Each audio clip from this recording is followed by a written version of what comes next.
கிறிஸ்துவுக்குள் நாம் யாராக இருக்கிறோம்? வாசிப்போமா? யோவான் 12ஆம் அதிகாரம் 24வது வசனம். மெய்யாகவே மெய்யாகவே நான் உங்களுக்கு சொல்லுகிறேன், கோதுமை மணியானது நிலத்தில் விழுந்து சாகாவிட்டால் தனித்திருக்கும், செத்ததையாகில் மிகுந்த பலனை கொடுக்கும்.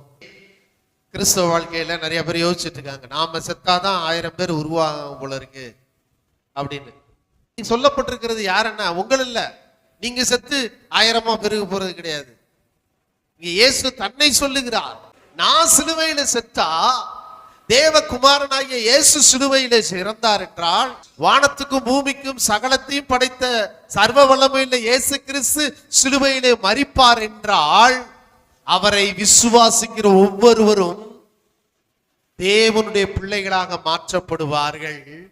இயேசு மட்டும் ஒரே தேவகுமாரனாக இல்லாம இயேசு மரித்தார் என்றால், பூமியிலே 1000 கோடான கோடி தேவ பிள்ளைகள் உருவாவார்கள் என்று சொல்லி இயேசு தன்னை குறித்து அங்க சொல்லிட்டு